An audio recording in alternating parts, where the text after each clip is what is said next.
My name is Dre Breezy, and you are now listening to The Breeze.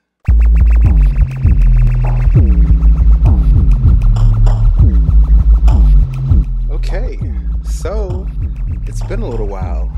I've actually been super duper busy with a couple of new journeys in life. I actually got a new job in a new career, so that's kind of been throwing me through a loop. It's all super exciting and kind of nerve-wracking, but obviously with a new job, you got to focus the majority of your energy towards that. So I haven't been able to focus on the podcast like I want to. But I do want to say that we have 2 episodes coming up, and I'm actually going to have to combine Lovecraft Country episode 3 and 4 into one podcast, and then we're going to do a podcast on Chelsea Manning probably next week. So I apologize if you guys were waiting and harping on my every word. I know I'm invaluable to the community.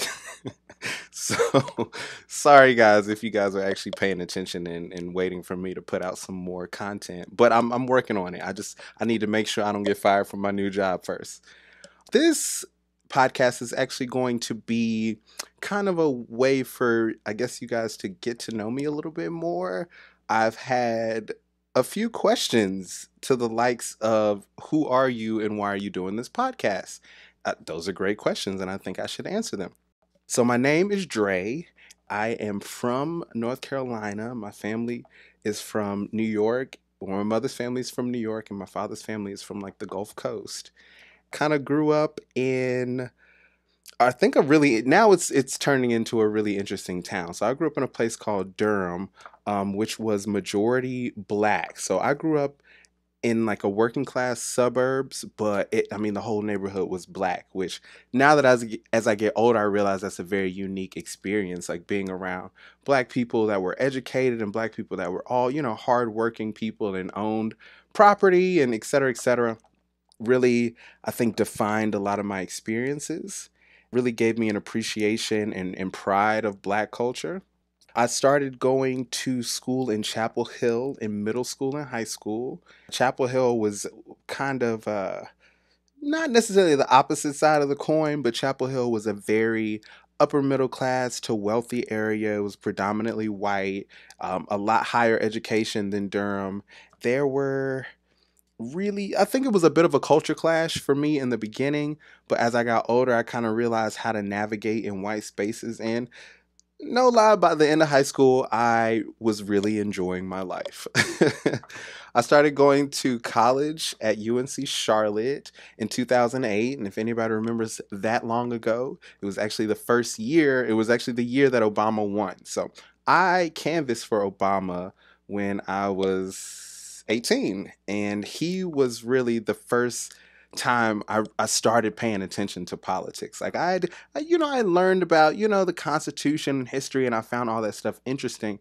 But in terms of like modern politics and the modern parties, Barack Obama and working for his campaign was the first taste of that.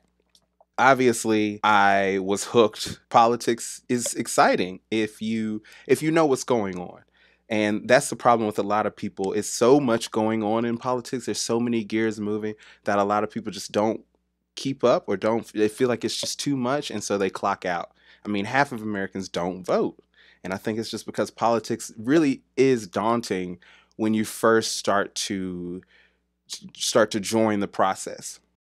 So Obama wins, and it was Obama winning that made me realize that politics can only work if the citizenry has really a good faith approach to working across the aisle. And with Obama, you have Mitch McConnell come out the next day after his inauguration and say, we're going to do everything in our power to make this president a one-term president. And my personal experience with Obama getting elected, I remember the day he was elected, and I had never heard the N-word thrown out so much by my white peers. People were upset, honey. Upset. Raging. And Charlotte is not the most liberal area, but it is a blue space in a otherwise red state, especially in 2008. And some of the vitriol and hatred and anger I heard from these white people about a black man winning was eye-opening. It was shocking. And that was the kind of first glimpse I got of that deep-seated institutional racism that we've all been kind of talking about since Ferguson. 8 years of Obama, it just keeps getting worse and worse with, Bitch McConnell and the way he's just being an obstructionist. And then you have Donald Trump and the birther movement talking about, Obama's from a different country, from Kenya. Like he's some kind of agent that's been planted, the Manchurian candidate. I mean, just the conspiracy theories start. And then we get into this mess we're in right now with Donald Trump. The reason why I wanted to do this podcast was because earlier this summer, I spent a couple of weeks traveling around the country. And I did this for protests. I went to protests I went to Atlanta and I went to Florida and Mississippi and Louisiana, Alabama, all these places I went to protest. Every place has the same issues. Like there's this huge homeless issue all around the country. And there's also the continued marginalization of trans women all over the country.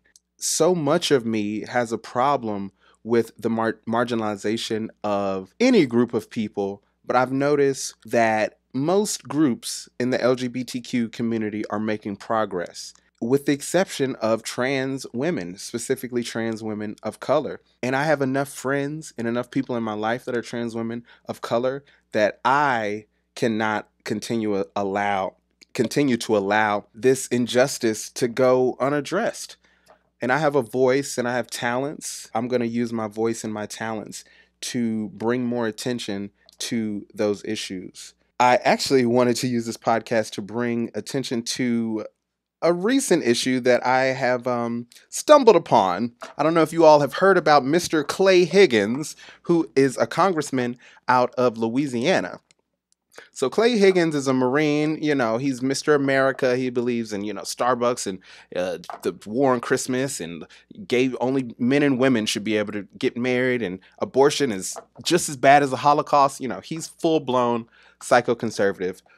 But up until recently, he was kind of under the radar, minding his own business, until he makes the post in regards to Black Lives Matter. Black Lives Matter was coming to protest in his town, and he was not having any of it. This was what he said in response to Black Lives Matter, or this was the Facebook message that he posted in response to hearing that Black Lives Matter was coming to his town.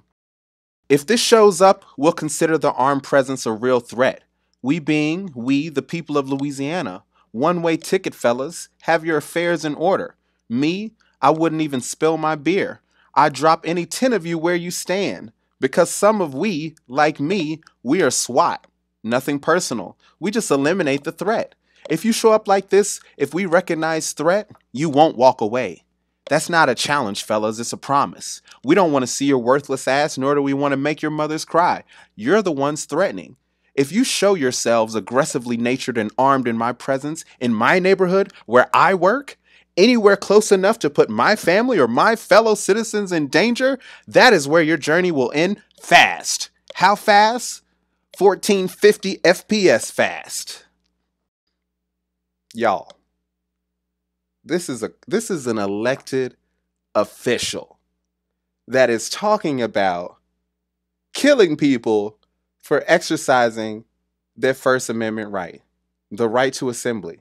That is in the Constitution. We have the right as American citizens to gather wherever the fuck we want to, as long as it's not private property. And this guy, who was elected, these people make oaths to protect the Constitution and to uphold the laws of the Constitution. And here we have Clay Higgins that thinks because he disagrees with what people are protesting for, that they deserve to die. And I just can't possibly understand. Y'all, this is Louisiana. I went to Louisiana.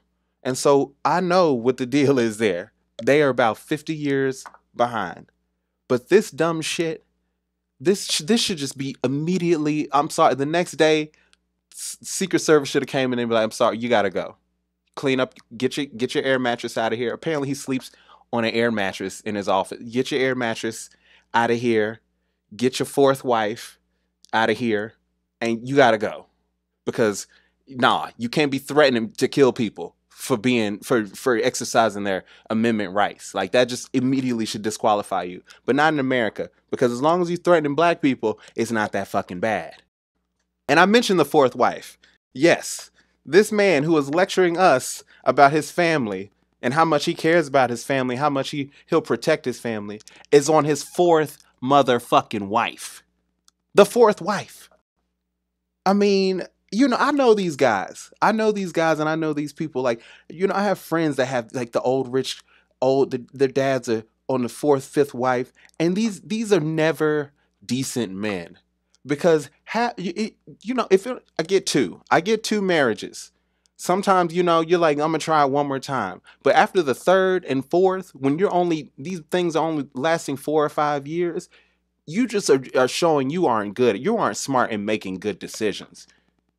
You're just showing that, you just don't know how to think things through. Because I'll be damned. Like, who can even afford 4 divorces? I mean, that's what lets us know that some of y'all white people got too much fucking money.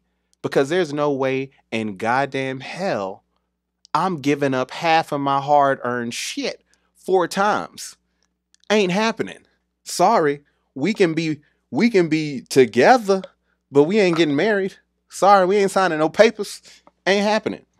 I mean, this guy clearly has problems making rational decision making. His rational decision making process is altered.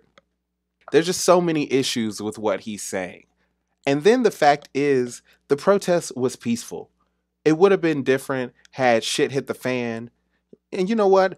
I'm going to say for y'all, it would have been different had shit hit. For me, I don't give a fuck. If you're fighting for equality and you got to burn down a couple buildings to get equality, I'm sorry. That's collateral damage. It happens. We go to other countries and kill Al-Qaeda and blow up all their buildings and kill innocent civilians, and that's what we call it, collateral damage. Okay? So we don't live in a country that doesn't weigh the pros and cons of the decisions that they make. But this guy has weighed the pros and cons, and he's hedged his bets on being racist and inciting violence and inciting racist hatred against a group of people that are fighting for the equality of everybody. Because ultimately, if you have a problem with unarmed Americans being killed by the police, then you should support Black Lives Matter. If you don't have a problem with that, then, you're more like Clay Higgins. So I'm asking you all to think about which side you're on, because can't be neutral anymore. We really can't. Yeah, Clay Higgins, you get the fucking, Charlemagne calls it the donkey of the day, but I'm going to steal it from him for this podcast. You get the fucking donkey of the day, because there's no, you know what? Don't let me come up in Louisiana. Don't do it, Clay, because we both going to jail. Okay. Best believe we both going to jail. So, that's me. That's me. Dre. I'm really not generally this radical, but I think in the climate of what these people are saying, we have to get radicalized. We have to stop being so afraid to fight back with not just our words, but our bodies. The fight is coming, y'all. Donald Trump he ain't trying to leave. He said, I've been here for 4 years and I'm going to be here for another 4 years, whether you like it or not. So we might have to figure out what we need to do to get these motherfuckers out of here if they don't want to leave. We can brainstorm that in the next podcast. Thank you all so much for listening. Once again, my name is Dre. If you want any more information, you can go to my website, www.findthebreeze.com. We have our Lovecraft Country podcast coming up, as well as our Chelsea Manning podcast. So stay tuned, and I'll see you guys next week. I'm on my Meg Thee Stallion flow. If you like it, we can grow. Grow together, make some dough. Smoke some weed, get some hoes. I don't care, you should know. Wild lifestyle choices, it's a blessing to be chose.